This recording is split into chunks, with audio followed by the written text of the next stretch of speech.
Chosen one. Listen closely. This moment is not random. Heaven has paused everything to speak directly to you. You obeyed when others rebelled. You stayed faithful when others walked away. You held your peace when others shouted. And now, God is about to open his treasury to prove that no act of obedience ever goes unseen. You remember those nights when you said, "Yes, Lord," while everyone else mocked your faith. The nights you prayed in silence, wondering if anyone noticed. Heaven noticed. Heaven not only saw, but recorded. There is a heavenly ledger where every hidden act of obedience has been written down, and now that book is being opened. They called you naive for following God's way. They said you'd lose if you didn't compromise. But that very obedience is what makes you trustworthy to handle divine supply. While others chased opportunity, you chased alignment. While others built their own name, you built his altar. And now, the same God who watched your tears is preparing to fund your assignment. There are doors you cannot open by striving, but obedience will unlock them. There are people you cannot find by networking, but obedience will attract them. The shift is already happening not because you begged for more, but because you were faithful with less. The winds of heaven are changing direction. You are about to witness the difference between those who merely heard the word and those who obeyed it. When others complained, you prayed. When others gave up, you kept walking. When others took shortcuts, you stayed the course. And now, the harvest of your obedience begins. It is written in the book of Isaiah, chapter 1, verse 19. If you are willing and obedient, you shall eat the good of the land. That word is alive in you now. You were willing, you obeyed, and now you will eat the good of the land. You will partake in divine provision, supernatural opportunities, and favor beyond human understanding. Heaven is funding your life. This is not a vague promise, it is a divine decree. You invested obedience, and God is paying back with abundance. The tears you sowed in silence are returning as a harvest of joy. Everything you lost because of obedience will return multiplied. Do not compare your journey. Those who seemed ahead might be standing on sand, but you built on rock. When the winds change, stability will reveal true strength. God delayed some blessings, not to punish you, but to anchor you. The foundation is now firm, and that's why the release begins. Prepare your spirit for overflow. When God funds, he funds purpose, not pride. You will not just survive, you will overflow. You will not only receive, you will become the channel through which heaven provides for others. If this word stirs something deep in your spirit, take a prophetic step of faith. Comment the number 777 below. This number isn't superstition, it's agreement. It declares, I obeyed, and heaven remembers me.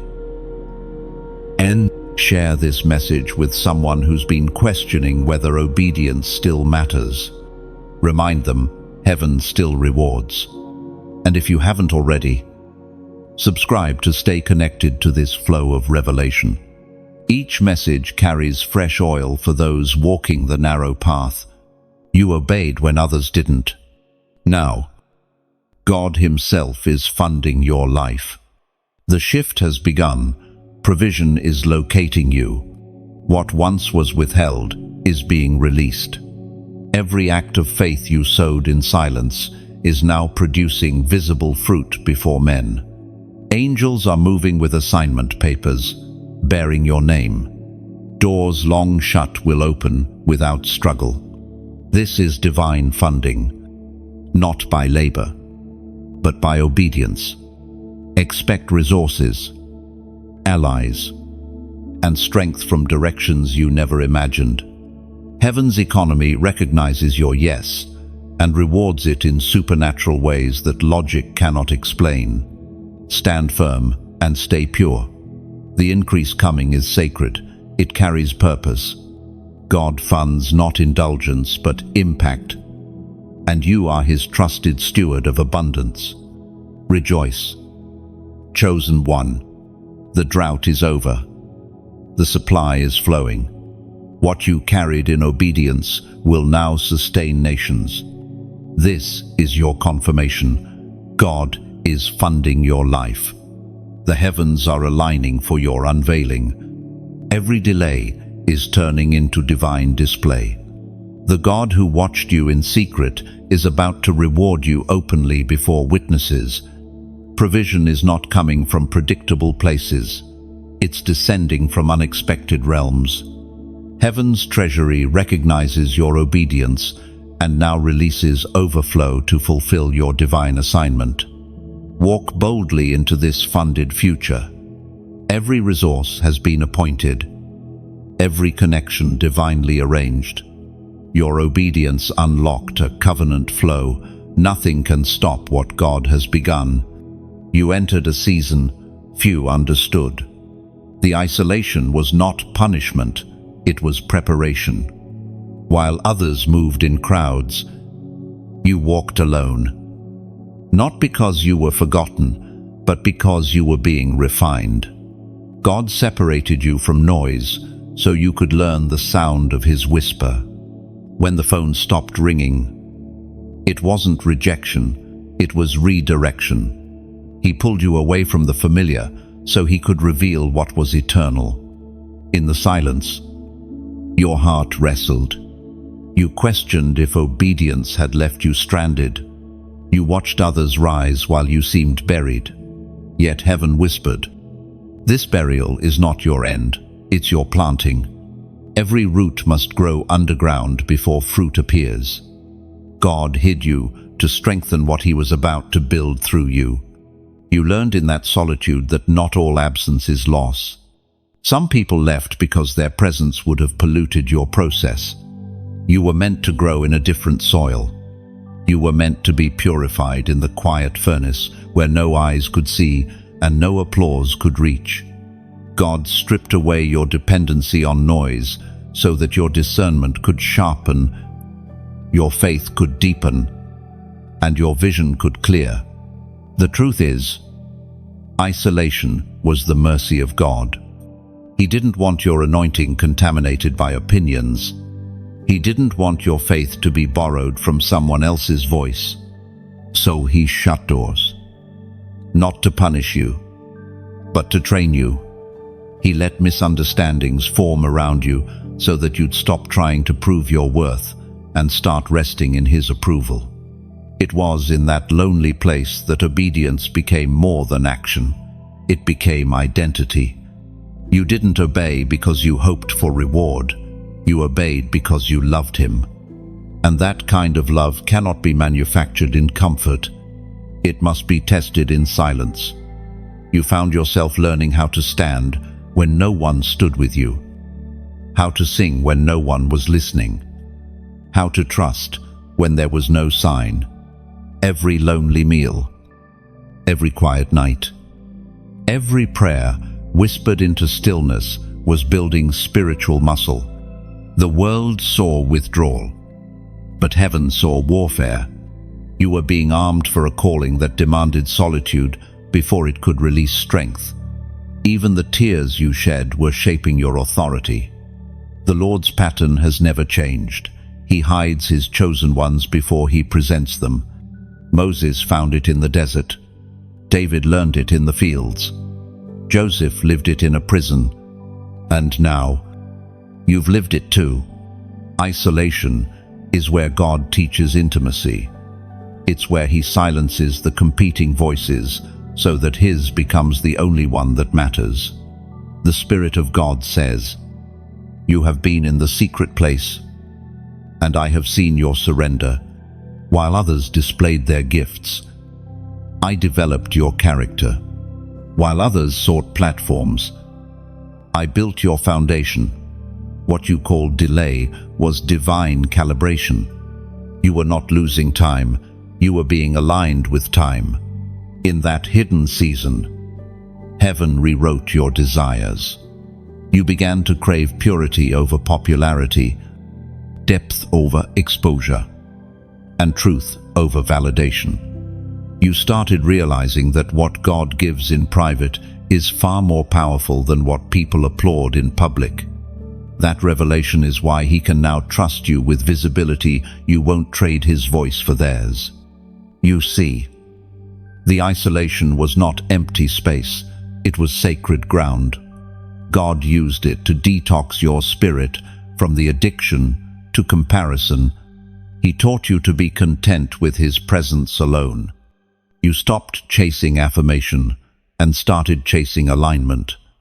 And when you learned that His well done was enough, the chains of approval broke. Now, as you look back, you'll see the pattern.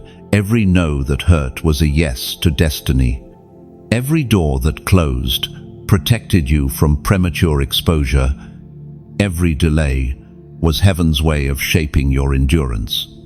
You were not forgotten, you were being formed in the furnace of stillness. Scripture whispers through the pages of Psalms. Chapter 32, verse 7. You are my hiding place. You shall preserve me from trouble. You shall surround me with songs of deliverance.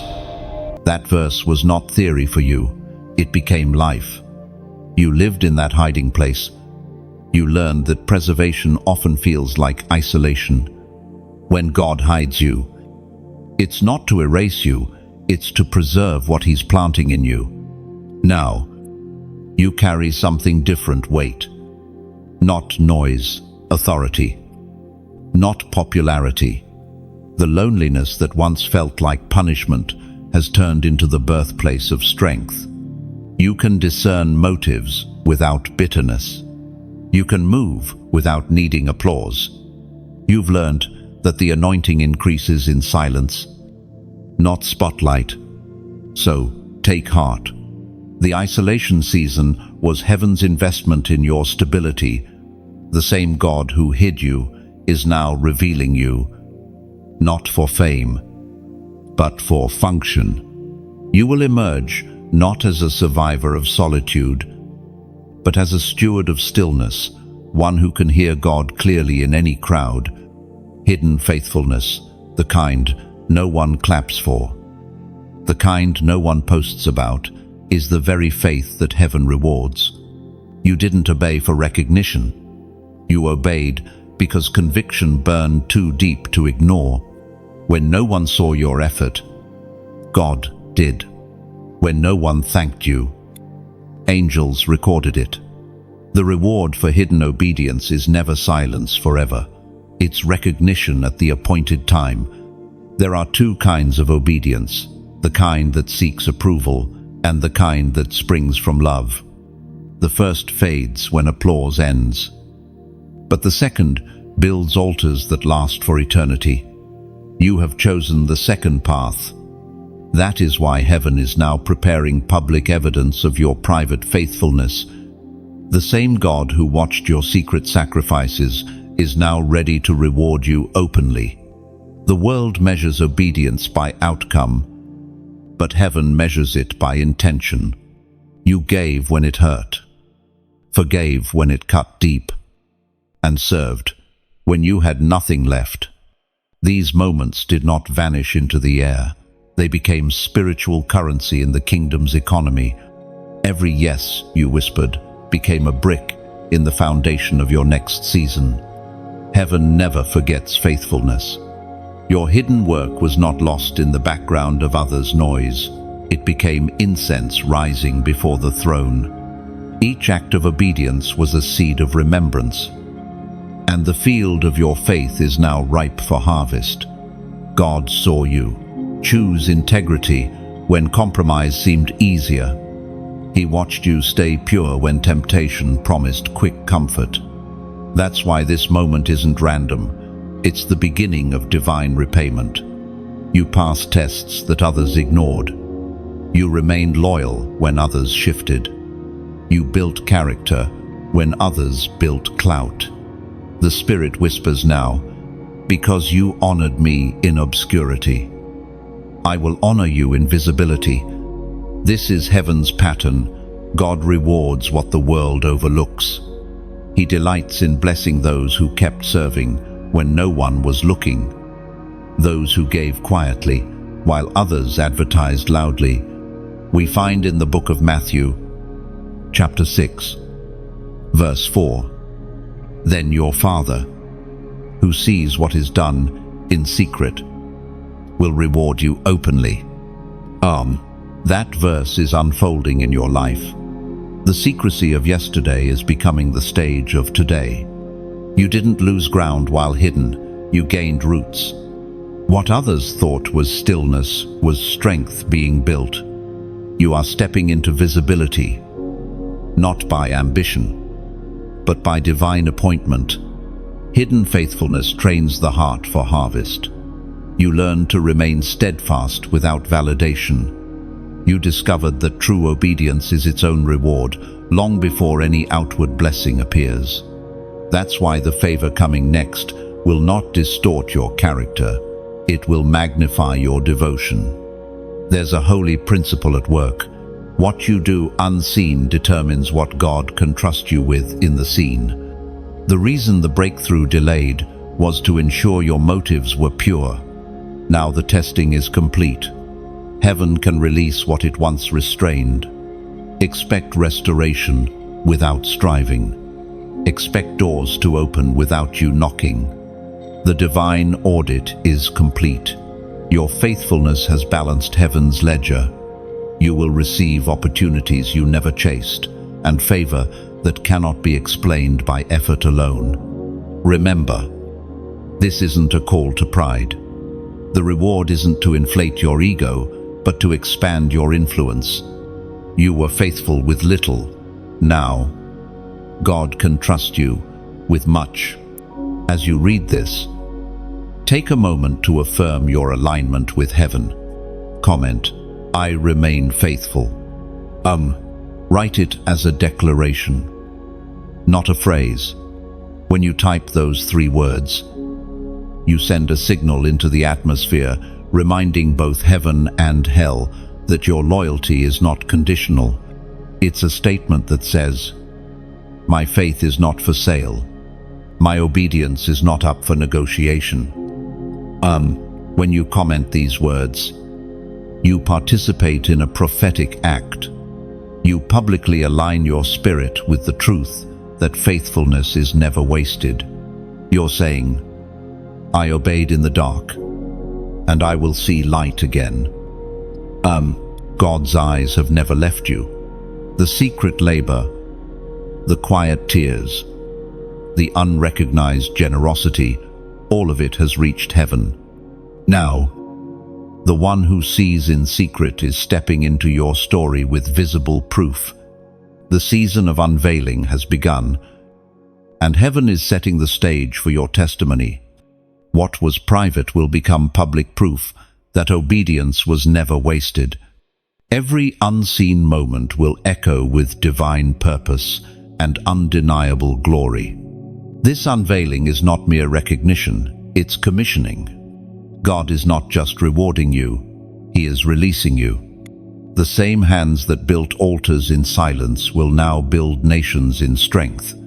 Your faithfulness was the seed, but this harvest is the calling.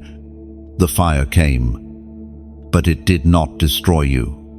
It came to reveal what was unshakable within you. Every trial, every disappointment, every betrayal, none of it was wasted. The testing fire was never meant to consume you. It was designed to refine you. When others saw ashes, heaven saw gold emerging. You have endured what many could not survive, and the flame that once terrified you has now become your teacher. In those burning moments, you felt stripped of certainty. Everything familiar began to fall apart, and your prayers sometimes echoed unanswered. Yet through the silence, God was shaping you into someone who could carry His glory without breaking under the weight of it. The heat did not expose your weakness, it exposed your endurance. The same fire that destroyed others purified you. Every trial has a purpose, though the purpose is rarely visible in the middle of pain. When you cried out for deliverance, God instead sent discipline. When you asked for ease, He offered endurance. Because the goal was never your comfort, it was your capacity. He was expanding the vessel of your faith so that when His blessing arrived, you would be able to hold it without it leaking through cracks of immaturity. According to the refining promise recorded in the first letter of Peter, chapter 1, verse 7, the trial of your faith, being much more precious than gold that perishes, though it is tested by fire, may be found to praise, honor, and glory at the revelation of Jesus Christ. Lo, that verse is your testimony. The fire did not disqualify you, it verified you. You are no longer who you were before the storm. The pain you endured changed the structure of your spirit. It burned away dependency on approval, peeled off layers of pride, and revealed a heart that beats only for the will of God. When the furnace was hottest, you learned that worship in the fire carries more weight than worship on the mountain. You discovered that obedience under pressure speaks louder than declarations made in peace. And when everything around you screamed for retreat, you stood still. That is the mark of those refined by fire. They no longer run from difficulty because they know the God who walks in the flames with them. You didn't merely survive hardship, you were sanctified through it. The fire forced you to confront your motives. It exposed the difference between performing for God and surrendering to Him. In the heat, there was nowhere to hide, nothing left to pretend, and in that vulnerability, purity was born. It is easy to obey in abundance, but obedience in adversity carries eternal weight. When the blessing delays and the silence stretches long, your yes becomes sacred. Heaven values such moments more than 1,000 songs sung in comfort. God remembers every time you chose to trust when the evidence was gone. The refining process is rarely comfortable, but always necessary. You cannot carry divine responsibility with untested character. That's why God allowed the intensity to strengthen your spiritual spine. He used hardship to prove that your faith was not made of paper, but of steel. The enemy thought the flames would silence you, but instead, they forged your roar. And now, because you have been through the fire and remained faithful, there is an authority on your voice that cannot be imitated. You speak differently, move differently, discern differently. You've walked through the valley, and now even shadows no longer frighten you. The pain that once broke you now bows to you. The testing was never about destruction, it was about distinction. You are now set apart, recognizable to heaven as one who can be trusted with more. The same hands that trembled in fear are now steady with purpose. The same heart that once questioned now beats with clarity. You understand that the fire was not punishment but promotion. And when you look back, you'll realize something powerful. Every tear was a form of worship. Every ache a form of prayer. Nothing you endured was wasted. The fire was not sent to end you, it was sent to announce you. You came out carrying something eternal, something forged only in flame, the evidence of unshakable faith. You are the proof that purity can come from pressure, the same heat that others feared. became your awakening. Now, when storms rise, you do not tremble. You remember you've already walked through fire and survived. Every spark that once scorched you now lights your path. The flames refined your focus, purified your motives, and revealed your strength. What once broke you now builds you. You are fire, forged, and heaven, approved. Heaven keeps a ledger, a record of obedience and faith that never fades. When you said yes to God and followed when others turned away, something was written there. That yes became your covenant seed. And heaven never loses track of what's been planted in love. The divine ledger is not about punishment or debt. It is about remembrance. Every moment of surrender, every quiet act of trust, every sacrifice unseen by the world has been accounted for. God's economy does not run on coins or currency. It runs on faith, obedience, and love.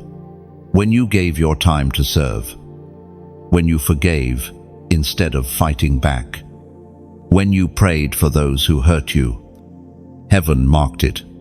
And now, the books are being balanced. The season you thought was empty has been weighed, and the scales are tipping in your favor. You see, there are moments in life when God begins to release what has been accumulating, not because you earned it like a wage, but because you proved you could be trusted with increase. This is that moment. The divine ledger is being opened, and your obedience has drawn heaven's attention. The reward is not delayed, it's in motion. The Word of God reminds us in the book of Proverbs, chapter 11, verse 25, "A generous person will prosper. Whoever refreshes others will be refreshed." That's the principle written across your life now. You refreshed others with kindness. You encouraged those who had given up. You gave, even when you didn't have much, and God saw it. Heaven is not blind to your giving spirit. You didn't sow to impress anyone. You sowed because you believed that everything you have belongs first to Him. Now comes the release. Divine funding is not just a metaphor, it is a movement of grace. God is orchestrating opportunities, resources, and people to meet your obedience with blessing. The supply that's coming is not for vanity, but for purpose. You are stepping into a season where the provision will match your assignment, and as this word meets your spirit, I want to speak gently to your heart. Every time God begins to pour into His chosen, He also gives them a chance to partner with what He's doing, not as an obligation, not as a price tag for blessing, but as a voluntary act of worship. When we give, whether through encouragement, sharing, or support, we don't pay God, we participate in His movement. If this message has stirred something in you, let it breathe. Tap the like button to keep the flow of encouragement moving through this digital space. Every like is like a drop of oil, keeping the flame of truth alive in a world that grows dim. When you share this message, it's as if you're lighting another candle from your own, one small flame spreading into 1,000 unseen rooms, reaching hearts that need light more than words. And if you feel led to donate, do it as a free act of faith, not a transaction. Think of it as planting a tree in God's garden, something that will outlive you, giving shade to strangers and fruit to souls you may never meet. Your donation is not a condition, it is a quiet expression of gratitude, a whisper that says, "Lord, keep this fire burning." If you haven't yet, subscribe to stay connected, not merely to a channel, but to a continual flow of faith and renewal. Subscribing is more than following a voice. It's staying close to the flame that keeps your spirit alive when the world turns cold. Generosity never empties you, it multiplies you. Every drop you pour into others returns as rain upon your own field. That's how heaven's ledger works. You sow encouragement, and you reap peace. You sow faith, and you reap strength. You sow into light, and light begins to surround your home. Let your giving, whether time, prayer, or resource, be your way of saying, Lord, I trust you with what's in my hands. No pressure, no guilt, just partnership born from love. Because the truth is, God doesn't need our gifts to accomplish His work. He invites them so that we can share in the joy of the harvest. You are not financing a project, you are fueling a purpose. When you pour into what carries His presence, you become part of every life it touches. So rest assured, the divine ledger bears witness to your faithfulness, your endurance, and your generosity, and heaven is now releasing what belongs to you. The blessing that's coming is not transactional, it's transformational. The same hands that gave in secret will now receive in abundance. You obeyed when others didn't. You gave when others held back. Now heaven writes a new line beside your name. Fully funded. There are seasons when provision seems far away, when your prayers echo in silence and your hands feel empty. Yet those moments are not evidence of absence. They are invitations to trust. God has been teaching you that provision is not always seen first in the physical, but felt first in the spiritual. When you obeyed, without seeing the full picture, you activated something invisible but powerful, divine flow. Provision in unlikely places has always been the signature of heaven. God delights in sending blessings through unexpected doors, through people you never thought would help, through opportunities that seem too small but carry His fingerprints. The same God who sent ravens to feed Elijah is preparing provision for you in ways that will surprise you. It may not come from the place you planned, but it will come from the place He ordained. When you least expect it, the answer will appear, wrapped in ordinary clothing. A closed door will reopen. A forgotten skill will become a source of blessing. A random encounter will unlock the very thing you prayed for. The hand of God often hides in humble packaging, so that when the miracle unfolds, only faith can recognize it. You are entering a season where God will fund your purpose through paths that seem impossible. Do not look at the lack. Look at the lesson. Lack is the classroom of trust. When you learn to see Him as your source, no human rejection can stop divine supply. The prophet's record in the second book of Kings declares, chapter 4, verse 2, "Tell me, what do you have in your house? Nothing at all, except a small jar of oil." And that question still echoes through time. God never starts with what you lack. He starts with what you have. Your oil, your talent, your kindness.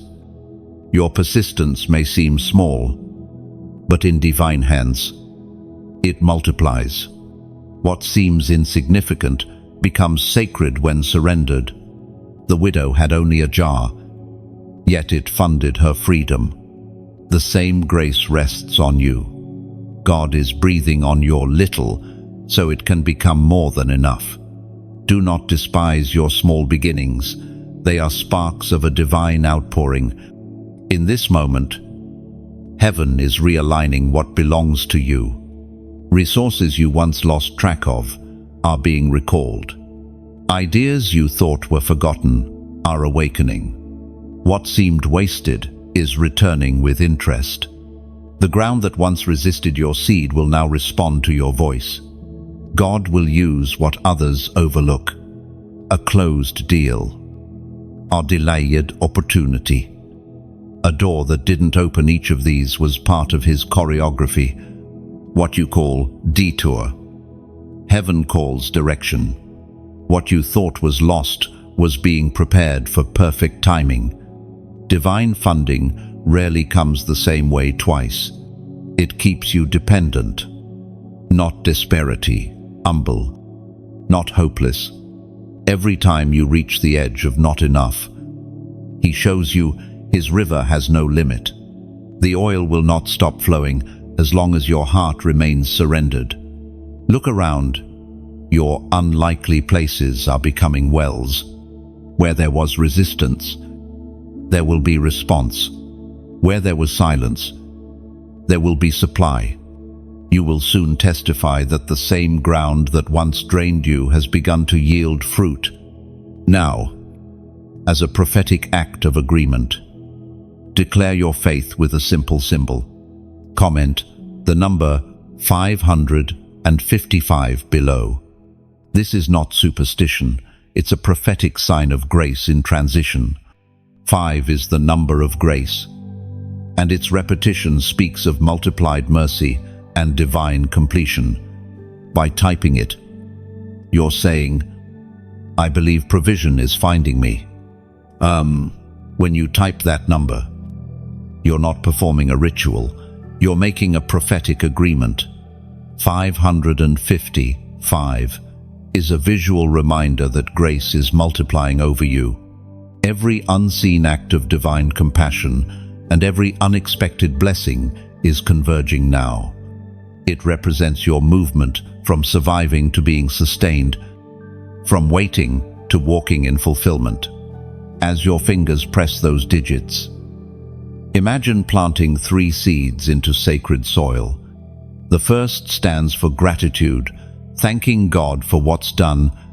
The second is surrender, trusting Him for what you cannot yet see. The third is expectation, welcoming what is coming. This isn't about the number itself, it's faith taking form in action. So lift your eyes. Help is not coming from predictable sources, it's coming through divine orchestration. God is funding your next step through the most unlikely hands. You'll see provision appear like morning dew, quiet, gentle, but undeniable. And when the provision arrives, remember, it was never about luck. Boot, design. Each drop of grace carried purpose. You'll look back and whisper, God funded every step of my obedience. The tables are turning. The very ground that once resisted your steps is now preparing to honor your faith. What looked like loss was actually leverage, a divine reversal waiting for its appointed time. The same voices that questioned your path will soon witness the undeniable evidence of God's favor resting on your life. Every no that broke your heart was really heaven's way of clearing the stage for a greater yes. Alen, for so long, you walked under misunderstanding. People assumed your stillness was failure, your patience was weakness, and your silence was defeat. But heaven knew what it was doing. God was not ignoring you, He was protecting your unveiling. When the appointed hour comes, He always shifts the atmosphere before He reveals His chosen. You were not behind schedule, you were being hidden until the right season could bear the weight of your calling. Now, the shift has begun. The season of reversal carries a holy rhythm. Things that once pushed you away will begin to call you back. Doors that closed in your face will now open at your approach. You won't need to explain yourself. Your fruit will speak. Those who doubted you will realize that while they ran ahead, you were walking with God, and divine pace always outruns human speed. From the poetry of David in the Psalms comes the assurance. Chapter 23, verse 5. You prepare a table before me in the presence of my enemies. You anoint my head with oil, my cup overflows. Oh, that is where you are standing now, between anointing and overflow. The table is being prepared. And it is not just a meal, it is a moment of vindication. The very eyes that once watched your struggle will soon witness your celebration. But even in victory, your heart will remain tender. You will not gloat, you will glorify. God is not turning the tables for revenge, but for revelation. The purpose of this reversal is not to embarrass those who mistreated you, but to magnify His grace in your story. Your success will not humiliate others, it will humble them. They will see that what you carried was never ambition, but assignment. You endured misunderstanding because you were built for maturity. The tables turning are not about position, they're about perspective. You no longer see your past as punishment, you see it as preparation. Every betrayal taught you discernment. Every disappointment strengthened your resilience. Every delay developed your trust. The pain you endured was heaven's molding hand, shaping you for authority that cannot be faked. This is the nature of divine justice. It doesn't arrive through bitterness, but through balance. God restores order without you having to lift a hand.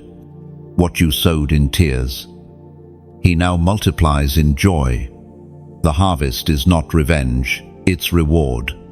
And as it arrives, you'll realize that grace always has the final word. You'll feel the weight of peace settle where anxiety once lived. Conversations that once triggered you will now mean nothing. The things that used to offend will no longer move you. That's how you'll know transformation has taken root. You're not reacting anymore. You're reigning in calm authority. God has flipped the script. The very environment that drained you will now sustain you. You are walking into rooms that once rejected you, not as a guest, but as a carrier of light. The same spaces that once silenced your voice will now echo with your testimony. It won't be your effort, it will be evidence that grace remembers the obedient. This turning of tables is also turning of hearts. Those who once misunderstood you will seek your wisdom. Those who mocked your conviction will crave your counsel. You won't have to prove yourself. Humility will be your crown, and love will be your language. God is using your elevation to heal others, not to separate you from them. And when you sit at that table, remember, it's not your victory alone. It's a shared table, a testimony that obedience outlasts opposition. You'll eat with peace where there was once pain. You'll drink from joy where there was once judgment. The oil on your head will flow into everything you touch: your work, your relationships, your purpose. So breathe deeply. The turning has begun, and it's unstoppable. Every setback has been recalculated into your advancement. Every insult has become fertilizer for your growth. The same winds that tried to scatter you are now carrying your name to the places prepared for you. You will see it soon, the quiet justice of God, the gentle yet undeniable reversal.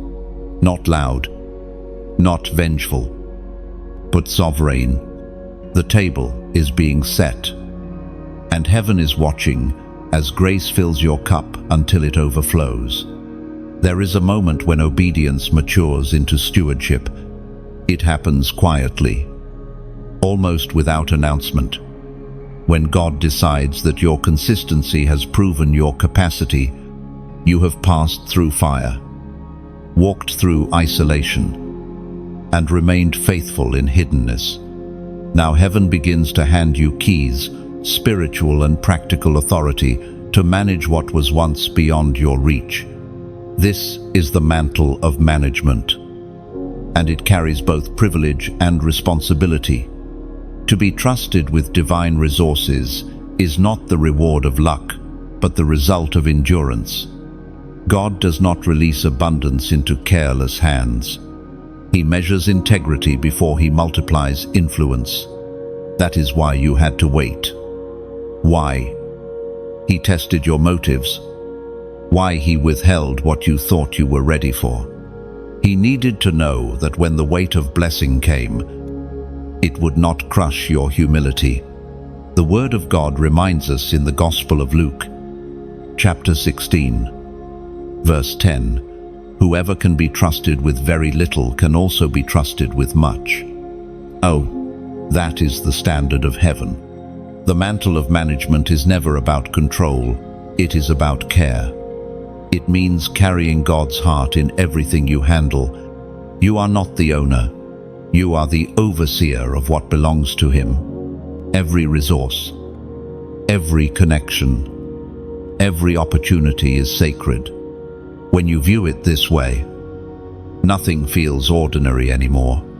Even small responsibilities become holy ground. This mantle is heavy because it carries purpose. To manage divine funding requires wisdom, patience, and discernment. You will need to decide not only how to receive, but how to release. God blesses you so that you can become a blessing. Not a collector of favor, but a conduit of flow. The more you allow His resources to move through you, the more He can trust you with greater supply. When God calls you a steward, He is saying, "I trust you with my intention." You now carry something that impacts not just your life but others. This is why He spent so much time refining you, so your heart would remain pure when influence arrives. Many ask for abundance, but few are ready to manage it. You, however, have learned to separate identity from possession. You know that what you hold does not define who you are.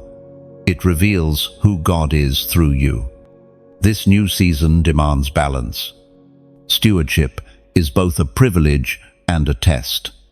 The same humility that kept you in obscurity must remain when visibility increases. Authority without tenderness becomes tyranny. Power without compassion becomes noise. God is entrusting you not just with resources, but with representation. You are now a visible reflection of invisible faithfulness. There will be moments when the weight of this mantle feels heavy. You may wonder if you are qualified to lead, to oversee, to multiply. But remember, God does not call the qualified, He qualifies the called. Every lesson you learned in the valley prepared you for the vantage point of the mountain. Every delay sharpened your discipline. Every loss built your wisdom. The mantle rests on you not because you are perfect, but because you are proven. Now, you will notice that your perspective begins to change. You start thinking beyond personal gain. You begin to ask questions like, how can I use what I've been given to lift others? That shift in thought is the mark of maturity. Heaven celebrates when generosity replaces greed, when purpose replaces possession. The mantle of management also brings divine creativity. God will show you how to organize your resources, how to plan strategically, how to protect what is sacred without hoarding it. You will manage not just money, but moments, time, relationships, energy. You will learn to invest wisely in what carries eternal value. Every decision will echo in eternity, because true stewardship touches both earth and heaven. And through it all, you will sense His hand guiding you, sometimes gently, sometimes firmly, but always faithfully. He will teach you to discern when to save and when to sow, when to speak and when to stay silent.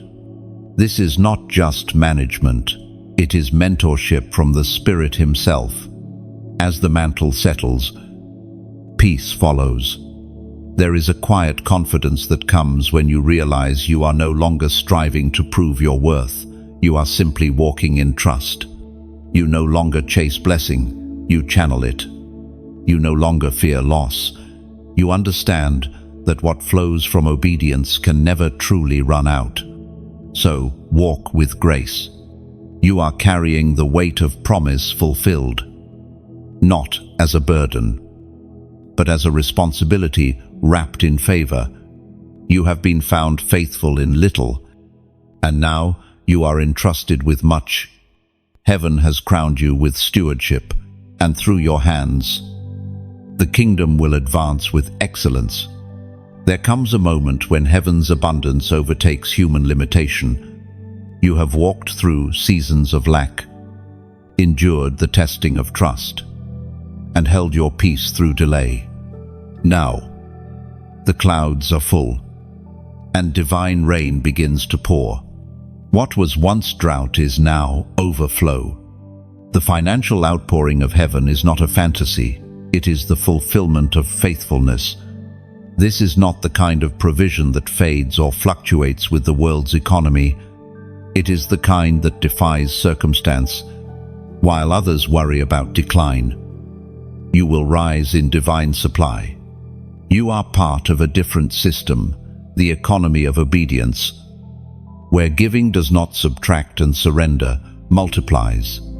God is not limited by markets or governments. His storehouses never run dry. He is the same God who commanded manna in the wilderness and gold from the fish's mouth. What he did then, he can still do now. When you honor him with what you have, he honors you with what you could never earn. You are entering a supernatural exchange where your faith becomes currency and your obedience opens heaven's treasury. As written by the Apostle Paul to the Philippians, chapter 4, verse 19, "And my God will supply all your needs, according to his riches in glory, by Christ Jesus." This is not a verse of comfort, only it is a covenant of certainty. The riches in glory are not abstract. They are resources divinely aligned with your purpose. God funds what he favors. And because you have chosen obedience over ease, you have become an authorized vessel of his provision. You will notice that opportunities begin to find you instead of you chasing them. Ideas that once felt random will now connect into strategy. People you've never met will feel drawn to support your vision. This is the sign that heaven's economy has begun to flow through your life. But understand this, divine outpouring is never aimless. God doesn't flood you to drown you, he floods you to make you a river. The blessing is meant to pass through you, not stop with you. When you become a channel, supply becomes continuous. You give, and more is given. You pour, and heaven refills. That's the rhythm of divine flow. The enemy often tries to distort this moment, whispering that increase will make you proud or worldly. But the Spirit of God silences that lie. True prosperity isn't luxury, it's legacy. It's when God trusts you enough to place more in your hands because he knows it won't stay there. You will use it to build, to help, to heal, to give. That's why he can trust you with abundance. Your heart remains anchored in humility. Do not be surprised if your influence begins to expand. Financial outpouring rarely comes alone. It brings visibility and responsibility. Yet this time, you will not fear it. Because your roots are deep. You are not the same as before. You are refined, grounded, and guided by the Spirit. Wealth without wisdom corrupts, but wealth with purpose transforms nations, and you have been prepared for that balance. This next move of God is not random generosity, it's targeted investment. Heaven is funding those who know how to multiply, not waste. The days of scraping through survival are over. You are stepping into surplus. Not for show, but for stewardship. Your faith built the infrastructure, and now favor is filling it. Take a moment and let this truth settle. Every tear, every tithe, every test has become part of your spiritual portfolio. Heaven owes no man, yet it honors every act of faith. What you gave in private, you will now receive in public, pressed down, shaken together, and running over. And now, pause and anchor this word with a simple declaration of faith. Comment, my cup overflows. Mzers, say it not as repetition, but as revelation. When you write those words, you are agreeing with heaven's timing. You are acknowledging that your season of lack is closed and your season of overflow has begun. It is not a boast, it is gratitude in motion. A gentle confession that what you carry now is more than enough. Let your heart rest in that overflow.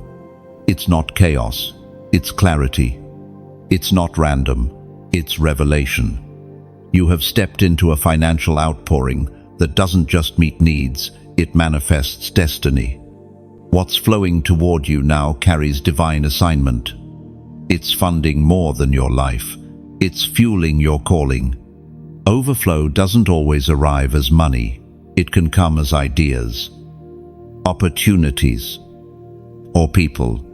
Sometimes, the richest provision is wisdom in the right moment or favor that opens doors no currency can buy. When you say, my cup overflows, you're not just claiming increase, you're recognizing abundance in every form God chooses to send.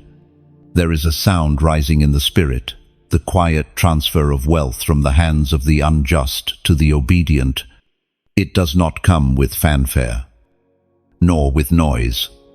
It happens like dawn, steady and certain. What was hoarded in darkness is now being redirected to the light. You have reached the hour of prophetic wealth transfer, where everything meant to harm you becomes fuel for your future. This is not about greed. It is about justice, the kind that heaven orchestrates without you fighting for it. The riches of the wicked, the resources once misused, are being rerouted to fulfill God's assignments through His chosen ones. What others handled carelessly, God will place in your hands for holy purpose. You are not being rewarded for ambition, but entrusted for responsibility.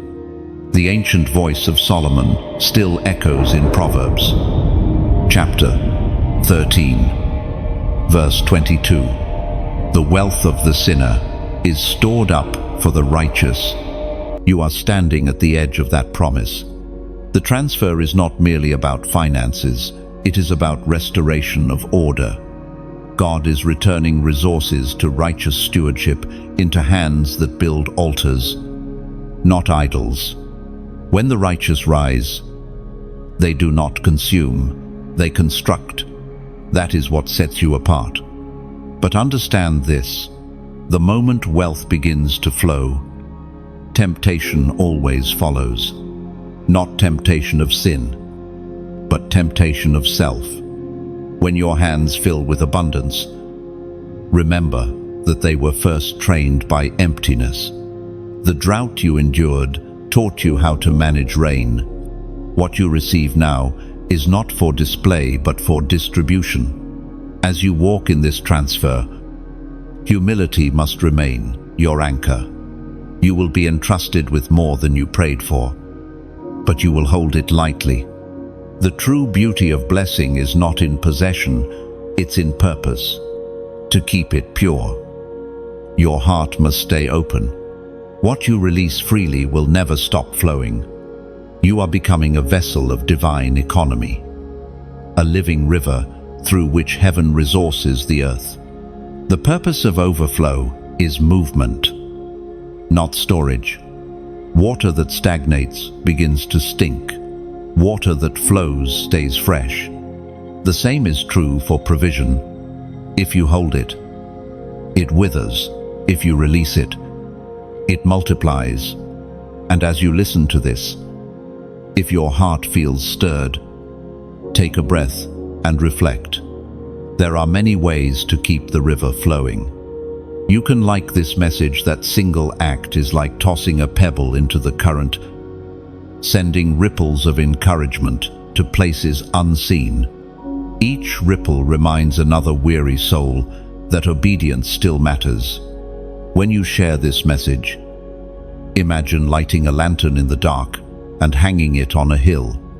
Somewhere, someone wandering in doubt will see that light and remember hope. Sharing isn't about numbers, it's about spreading warmth. If you feel led to donate, think of it not as giving away, but as planting. Every seed you sow becomes a tree in someone else's wilderness. It gives shade where there was heat, fruit where there was hunger, and life where there was loss. You are not paying for blessing, you are partnering with purpose. What you give doesn't disappear, it transforms.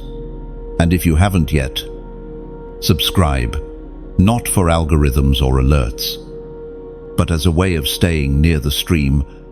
Subscribing means you are choosing to remain connected to words that water your soul when life runs dry. Your giving, your sharing, your attention, they are not small. Each act becomes a leaf in a great forest of faith. What seems like a single choice here becomes transformation somewhere else. That is how heaven works. Silently, steadily, through willing hearts. Remember, God never forces partnership, He invites it. The greatest power of generosity is that it is always voluntary. When you give, you mirror the heart of God Himself, the one who gave first and never stopped giving. So if this message has touched you, respond. However, your spirit desires. Like, share, subscribe, donate, or simply whisper a prayer that the words reach those who need them most. Whatever form your response takes, let it be genuine. Let it come from love. Because this movement isn't sustained by demand, it's sustained by devotion. Every gesture, every word, every offering is another stone in the bridge between heaven's supply and earth's need. Together, we are not just listeners, we are builders. And as you walk forward into this season of prophetic transfer, remember this: the greatest wealth you carry is not in your wallet, it's in your witness. The world will see that God funds His faithful. He always has, and He always will. Before every great release, there comes a refining. The season you are in is one where heaven tests not your worth, but your weight, whether your heart can carry what your hands are about to hold. Prosperity without purity leads to corruption, but abundance anchored in humility becomes testimony. God is now ensuring that your motives remain clear, your gratitude remains deep, and your focus remains eternal. He does not test you to expose weakness, but to confirm strength. Every increase carries an invisible weight, and God, in His wisdom, calibrates that weight to match your integrity. The refining is His mercy, not His punishment. It's His way of making sure that when abundance arrives, it does not break what obedience built. Through the vision given to the prophet Malachi, we learn, chapter 3, verse 3, He will sit as a refiner and purifier of silver. He will purify the Levites and refine them like gold and silver. Now, notice the posture. It says, He will sit. God is never rushed in His refining. He watches carefully, balancing fire and grace, ensuring that the heat never destroys, only perfects. When the silversmith refines, he waits until he can see his reflection in the metal.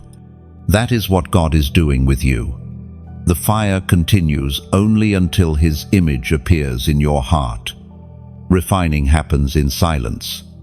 When everything seems stable, yet strangely unsettled, that's often the furnace of spiritual growth. God stirs the surface to reveal sediment that settled over time, old fears, quiet pride, unspoken doubt, not to shame you, but to free you. You can't carry residue into the realm of responsibility. He purifies not to take something from you, but to prepare something through you. And if it feels like certain things are falling away, do not cling to what is leaving. Some attachments were never meant to travel with you into abundance. There are relationships, habits, and even thought patterns that must dissolve in this fire. It is not rejection, it is refinement. The pruning proves the promise. During this process, heaven often goes silent. The teacher is quiet during the test. You may not feel the same excitement or clarity you once did, but this absence is holy. It teaches you to trust what you've already learned. Maturity is not proven by constant revelation, but by consistent faith. When revelation pauses, refining also transforms your view of success. You begin to see wealth not as an achievement, but as assignment. What others use to build walls, you will use to build bridges. The heart that has been refined no longer competes, it contributes. It doesn't seek spotlight, it seeks impact. That is how God knows He can trust you, because what matters to Him now matters to you. This process also recalibrates your relationship with dependence. You stop seeing God as a provider who simply gives and start seeing Him as a partner who guides. You begin to understand that divine funding is not just about money, it's about wisdom, clarity, and timing. Refinement teaches restraint, when to act, when to wait, and when to release. And in this stage, your spirit grows quieter. You don't argue with the fire anymore. You let it work. You stop questioning why things take time and begin to thank God that He takes His time. Impatience fades, replaced by a reverent stillness, the kind that trusts even without answers. This is the hidden beauty of refinement. It burns away confusion and leaves only conviction. You come out knowing who you are, what you carry, and who you belong to. The noise of comparison disappears. The envy of others' success evaporates. You find joy in obedience itself, not in the outcomes it brings. When this refining is finished, your spirit will carry an unshakable calm. Opportunities won't intimidate you, and opposition won't distract you. You'll move with quiet authority, not because you are trying to prove yourself, but because you finally know yourself, and as God looks upon you purified, tested, proven, He smiles, for the reflection He sees in you now resembles His own. That is the true purpose of refinement, not just to bless you, but to make you a mirror of the One who called you. The refining has made you radiant. You no longer chase light, you carry it. Every scar now shines like polished silver, proof that the fire purified but never consumed you. You have become the reflection heaven waited for. What once broke you now reveals His image. Strength, purity, and peace flow from your surrender. Covenant funding is different from ordinary blessing. It is not temporary provision, it is sustained partnership. You are stepping into a season where God is not only meeting needs, but establishing covenant, an ongoing flow that cannot be interrupted by circumstance or time. This is where faith stops being seasonal and becomes structural. You are no longer living from miracle to miracle. You are walking in maintained abundance. Covenant funding means heaven has signed its name beside yours. It is divine endorsement, a promise that whatever assignment God gave you will never lack the resources it requires. What begins as favor becomes foundation. This is not luck. It is law, spiritual law, sealed in obedience. Heaven once spoke through the scroll of Deuteronomy, chapter 8, verse 18. But remember the Lord your God, for it is He who gives you power to get wealth, that He may establish His covenant. Lend. That verse is a contract written by heaven itself. Power to obtain wealth is not merely skill or strength. It is permission. It is divine authorization to create, build, sustain, and distribute. You have been given that permission.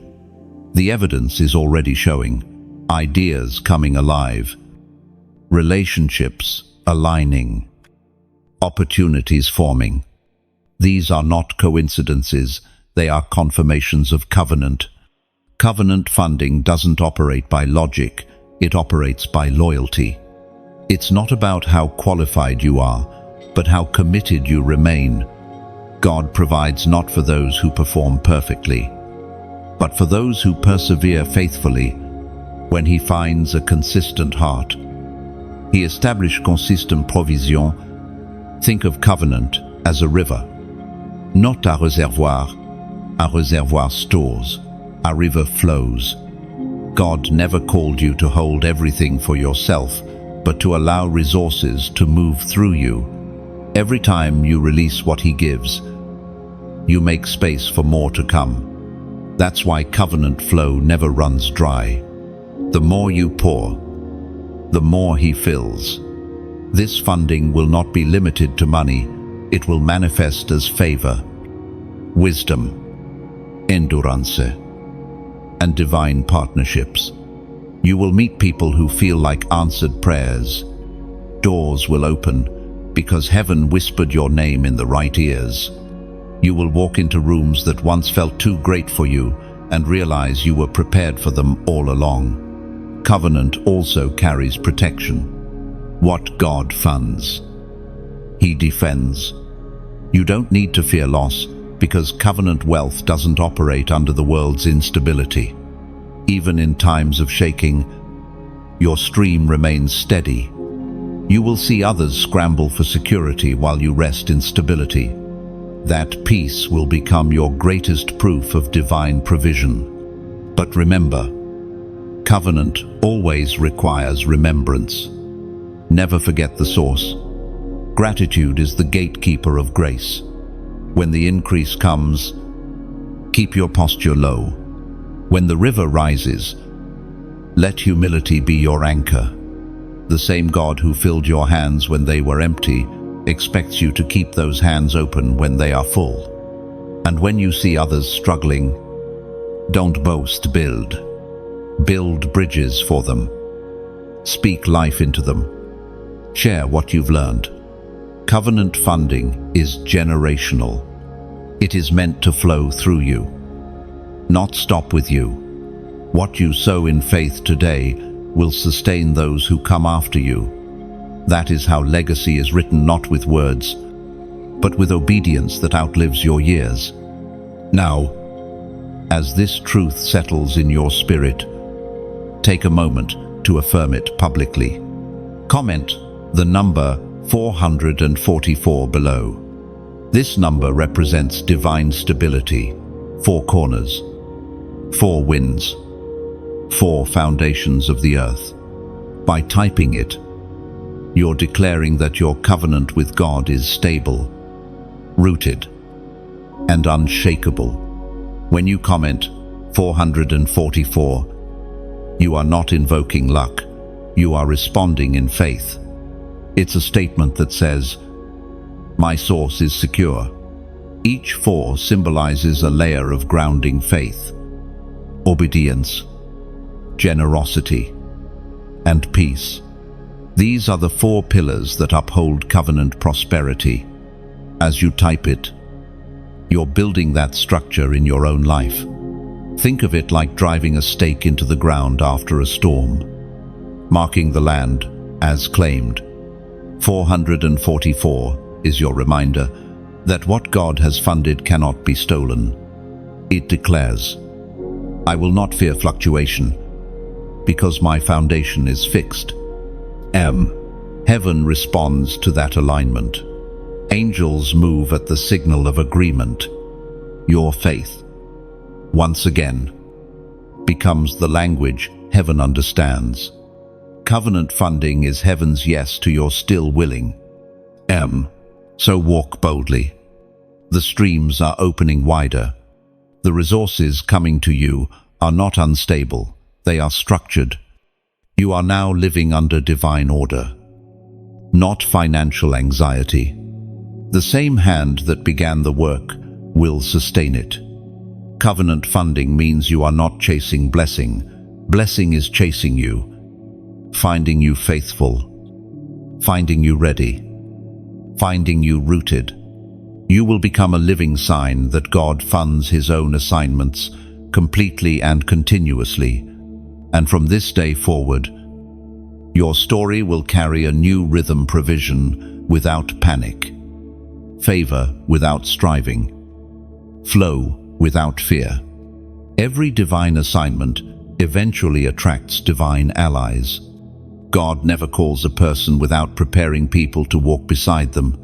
You are now entering the phase of alignment where divine partnerships begin to form around your purpose. These are not random connections or surface-level friendships. They are destiny appointments, orchestrated by heaven to ensure that the vision you carry reaches its full measure. For a long time, it felt as though you were doing everything alone. You prayed, planned, and worked in quiet obedience, often without help or affirmation. That solitude was not abandonment, it was preparation. God was shaping your discernment so that when true partnerships arrived, you would recognize them not by flattery, but by fruit. The isolation trained you to value alignment over association. The Word of God reminds us in the book of Ecclesiastes, chapter 4, verse 9, "Two are better than one, because they have a good return for their labor." That truth is now unfolding before your eyes. Divine partnerships multiply results that obedience alone began. When God joins people by purpose, one person's weakness is covered by another's strength.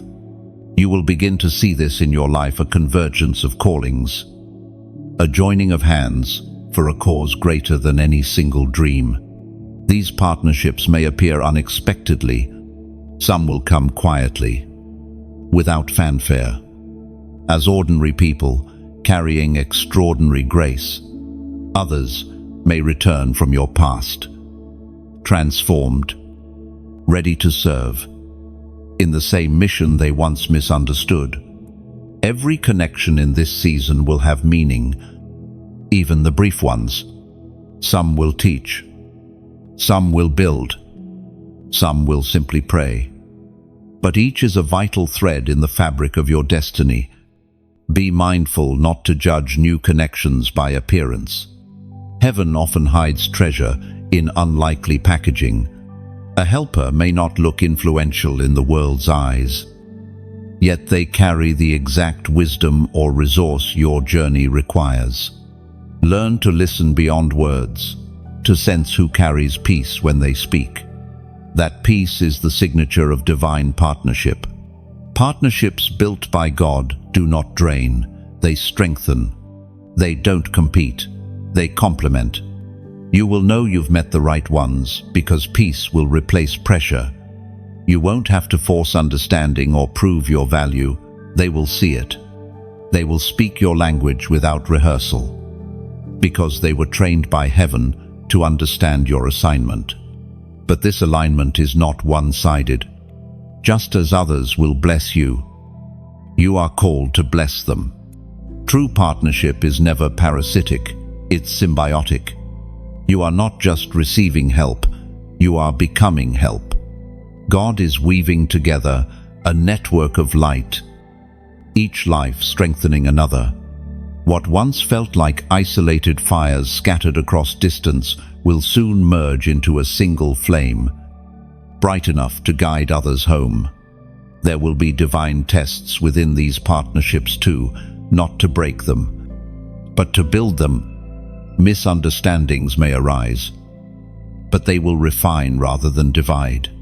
When God joins hearts, conflict becomes a classroom. You will learn patience, humility, and interdependence. The bond that survives disagreement becomes unshakable. Some partnerships will be for a season, others for a lifetime. The key is not duration but divine purpose. Don't mourn when someone's time in your journey ends. Celebrate the role they played. The same God who brought them will bring others when the next chapter requires it. Every connection has its appointed purpose and its sacred expiration. Divine partnerships will also carry provision. God funds relationships that carry kingdom value. When He brings the right people together, resources follow. Doors that were once closed begin to open effortlessly because agreement invites acceleration. Heaven blesses unity where hearts align for purpose. Miracle, multiply. Guard these partnerships with prayer. Protect them from gossip, comparison, and fear. Speak life over those who walk with you, and never let pride or presumption pollute what heaven has joined. True unity is maintained through humility, and as you walk in these alignments, you will realize that divine partnership is not about finding people to help you reach your goal. It's about becoming a family that fulfills God's will together. You will carry each other's burdens, celebrate each other's victories, and together extend heaven's reach on earth. This is the beauty of divine orchestration. You were never meant to finish the race alone. God is sending allies who will run beside you, lift your arms when you grow weary, and remind you of who you are when the world tries to make you forget. These are not just partners, they are pillars. And with them, the kingdom will stand strong. There comes a moment when all the hidden preparation, the tears, the pruning, and the obedience begin to take visible form. This is that moment for you, the unveiling, the display of glory. Heaven is no longer working only behind the curtain. Now the curtain is lifting. What was planted in secret is ready to bloom in sight. The time of private faith is turning into public evidence. God is not revealing you for spectacle, but for significance. The glory that surrounds you now is not decoration, it is declaration. It announces that the one who stayed faithful in obscurity has been found ready for visibility. Every delay has served its purpose, shaping you into someone who can carry glory without losing humility. The prophetic call of Isaiah still resounds today. Chapter 60, verse 1. Arise, shine, for your light has come, and the glory of the Lord rises upon you. You are standing in that rising. The light that now surrounds you is not borrowed from anyone else. It flows directly from your obedience. When God displays His glory through a life, it isn't to boast of human ability, but to magnify divine consistency. You are becoming a living testimony that faith outlasts failure, that surrender leads to strength, and that obedience never ends in shame. This display of glory will not always look like grand achievement. Sometimes it will appear as quiet confidence, the peace that remains unbroken while others panic. It might look like compassion that softens hard hearts, or integrity that stands unshaken in temptation. Glory is not always thunder. Sometimes it's stillness that cannot be explained. You are about to notice the environment shifting around you. People who once overlooked you will begin to see something different when they look your way. It is not your appearance that has changed. It is the radiance of grace that surrounds you. There is something unmistakable about those whom God has vindicated. They walk differently, not with pride, but with peace. Be mindful. Though, with glory comes gravity. The brighter the light, the greater the responsibility. When you carry glory, you become a mirror. People will read your actions like scripture. Your patience will preach louder than your words. Your mercy will convict more deeply than your rebuke. The display of glory is not for applause, it's for alignment. It draws others to the same God who lifted you. This season will also test your focus. The same visibility that invites favor will attract attention, and not all attention comes from purity. Some will celebrate you for what God has done. Others will envy what they don't understand. Keep your eyes fixed on the source, not the spotlight. Glory, mishandled, turns to pride. But glory surrendered turns into revival. Remember that true glory is never self-centered. The moment you begin to see success as personal, the flow weakens. But when you keep giving credit where it belongs, the river never stops. Gratitude keeps glory pure.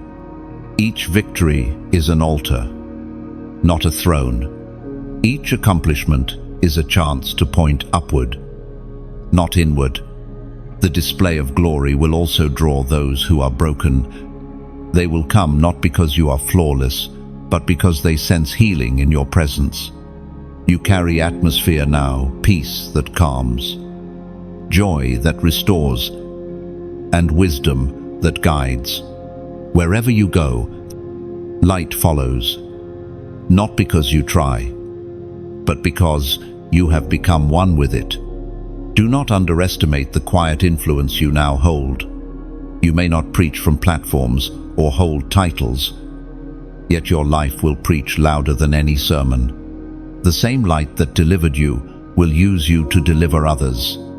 The testimony you carry is not for your fame, but for their faith. This is how heaven displays glory. It does not shine through gold or grandeur, but through people who carry humility in victory and compassion in authority. You are one of them. Your story is not a monument to your strength. It's a masterpiece of God's patience. Walk gently in this light. Let your words heal and your presence comfort. You are no longer striving for visibility. You are embodying vision. The world will see your good works, but they will glorify your Father in heaven. That is the true reward of every faithful yes. And your light is not loud, it's steady, patient, and undeniable. Every step you take now carries evidence that grace has triumphed. What once hid you now highlights God's handiwork through you. The world will call it success, but heaven calls it reflection. You are no longer just seen, you are shining with divine purpose, fulfilled. Multiplication has always been heaven's language. When God breathes on something, it never stays small. You are now stepping into a season where what once seemed limited begins to expand grace. Resources, influence, wisdom, all multiplying under divine rhythm. You have become the soil where heaven plants and the vessel through which heaven pours. The same obedience that opened the door for your provision is now maturing into the power to provide for others. You are no longer the receiver alone, you are the carrier of overflow. The Word of God declares in the Gospel of Luke, chapter 6, verse 38, "Give, and it will be given to you, a good measure, pressed down, shaken together, and running over, will be poured into your lap." That scripture is not just a promise, it is a pattern. You give, and heaven multiplies. You release, and God replenishes. This is the sacred cycle of divine economy. Flow, not storage. When you hold too tightly, things stagnate. When you release freely, the river expands. The more you pour out, the more heaven trusts you with. This is what it means to be mantled for multiplication. Now, increase will begin to take new forms. It may arrive as ideas that ignite entire movements, relationships that open unexpected doors, or resources that seem to appear out of thin air. You'll see the ripple effect of every obedient decision. What you thought was just a seed planted in faith will become a forest of fruit that nourishes others. The gift of multiplication doesn't stop with material increase. It flows into joy, impact, and legacy. In this moment, heaven isn't just giving you abundance, it's giving you assignment. God is making you a channel, a living conduit of provision. The overflow you carry isn't meant to fill your cup, but to spill into the lives of those still waiting for hope. You are a walking reservoir of restoration, a reminder that generosity is not loss but partnership. And as this realization settles in, take a breath. Think of all the times God used a simple act to multiply miracles. When you like this message, imagine it as adding another drop of oil to a lamp that burns through the night for someone else who needs light. When you share it, see yourself opening a window in a dark room, letting a sliver of dawn slip in where someone has been sitting in shadow. Sharing is not promotion, it's participation in sunrise. If you comment beneath this message, let your words be water. Even a single sentence of faith can ripple outward, cooling the heat of doubt for another traveler who stops here to rest. And if you feel led to donate, treat it as planting a hidden seed in the forest of tomorrow. You may never see the tree, but someone will one day rest beneath its branches. Your giving is not a transaction. It's a testimony that love still moves unseen. If you haven't yet, subscribe, not to chase updates, but to stay near the fire that keeps your heart warm. Each new message is a spark. Together they become the hearth that guards your faith on cold nights. These small gestures, liking, sharing, commenting, subscribing, sowing, are not chores, they're echoes of gratitude. Each is a petal of worship, drifting upward into God's hands. Heaven never forces generosity, it invites it. And when the invitation is answered, blessing flows both ways through the giver and back again. You have been mantled for multiplication. Everything you release from a willing heart returns multiplied. Nothing freely offered is ever lost, it simply changes form. Moving from your hand into someone's healing. Walk gently in that truth. You are proof that abundance and compassion can dwell in the same soul. What God pours through you now will become rivers in deserts you may never visit. Yet your fingerprints will remain upon their waters. The river you've released will find its own course, somewhere unseen. Your obedience is already watering another's hope, proving that the smallest act of faith always echoes beyond your reach. Every seed you've sown, whether word, gesture, or prayer now, carries wings. It travels further than intention, guided by grace, planting light in places you'll never see. Your generosity has become melody. Heaven hears it not as noise, but as harmony, a love song between Creator and creation, written in the rhythm of your giving heart. And when silence follows, remember, even quiet hands can change eternity. What you've released continues moving, unseen but unstoppable, multiplying peace until it fills the world. The greatest test of abundance is not how much you receive, but how you remain when everything begins to prosper. This season is not just about increase, it is about identity. You are being called to steward success without losing surrender, to walk in prosperity without drifting from purpose. Many can endure lack, but few can carry blessing without pride. Heaven trusts those who remember that even overflow is borrowed grace. This is the stage where the inner posture matters more than outward progress. When the river runs freely, your heart must remain anchored. Gratitude becomes your safeguard. Humility, your covering. The enemy can no longer steal your provision, so he will try to poison your perception. He will whisper that what you've achieved is yours alone, that your labor made it happen. Resist that voice. Every breath, every breakthrough, every opportunity is still a gift. The prophet's voice rises again from the pages of James. Chapter 1, verse 17. Every good and perfect gift is from above, coming down from the Father of the heavenly lights. That truth must remain your compass. God is not finished blessing you, but He is equally focused on building you. He wants your heart to be so stable that prosperity cannot distort it. The higher you rise, the deeper your roots must go. Each increase is both a miracle and a measure of trust. Heaven expands only what humility can handle. This season requires discernment. Not every open door is divine, and not every opportunity deserves your energy. Prosperity brings options, but purpose brings order. You must learn to say no with peace, to walk away from good things that are not God things. The discipline that sustained you in scarcity must now guide you in surplus.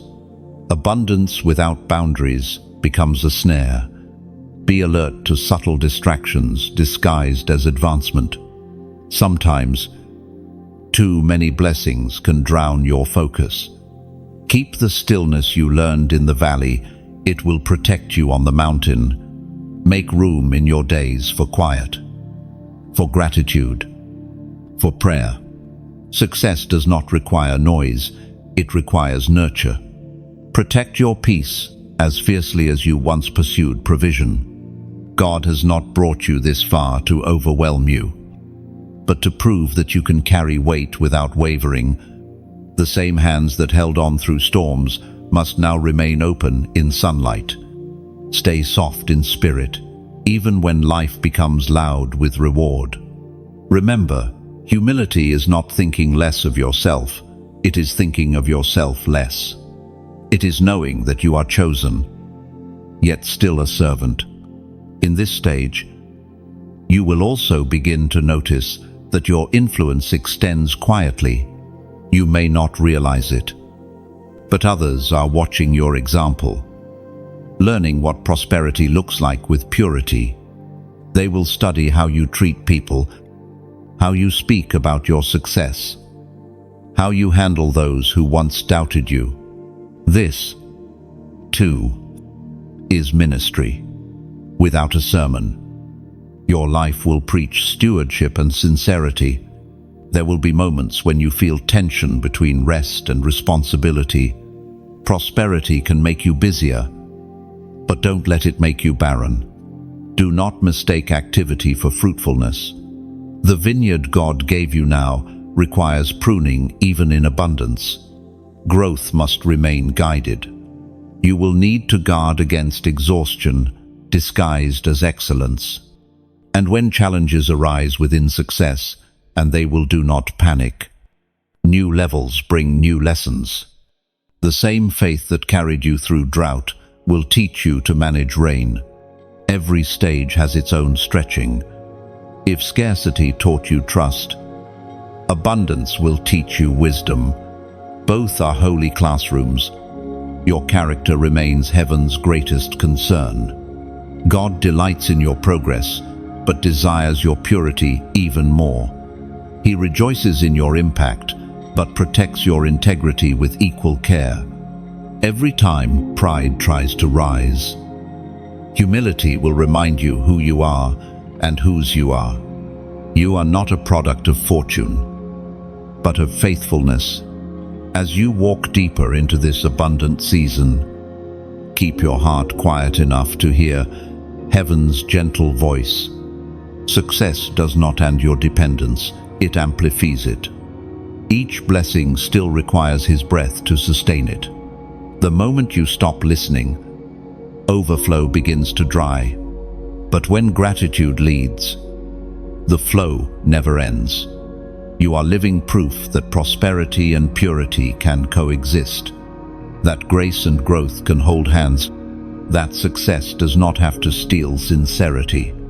What began in obedience will continue in overflow, and even as abundance surrounds you, your spirit will remain anchored in awe.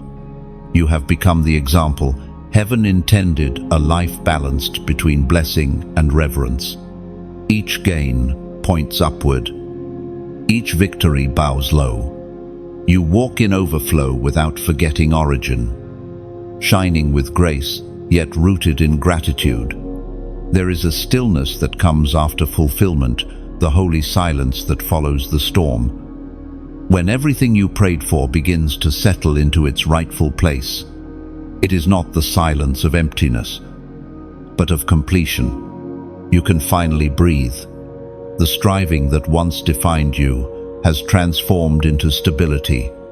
The same hands that once trembled in waiting are now steady in purpose. You are living in the proof of what faith built. This is the resting phase of obedience. The moment when promise becomes presence. The tension of not yet has turned into the tranquility of now.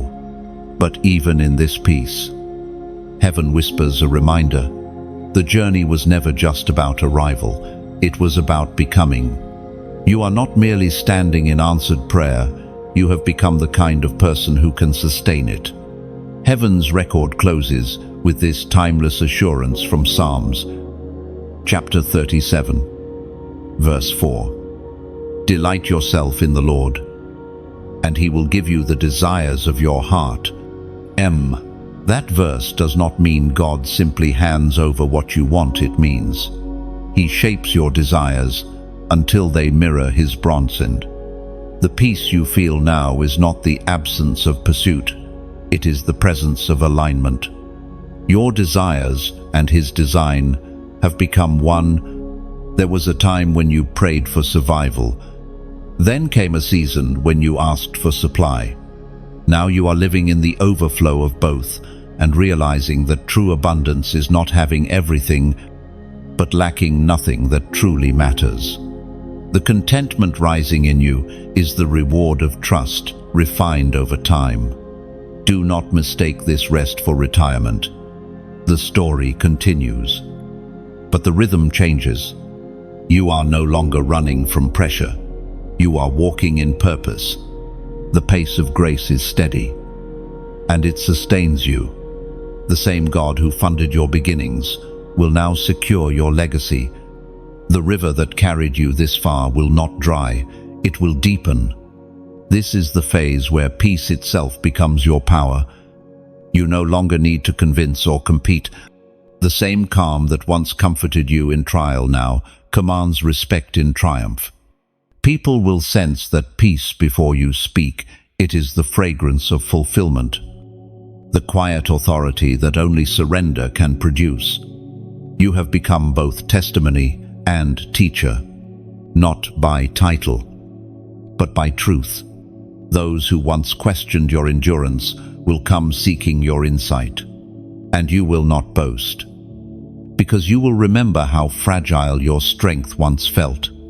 You will share freely, knowing that every victory is borrowed. This humility will become the key that keeps heaven's favor flowing through you. In this new season, God is not giving you rest to make you idle.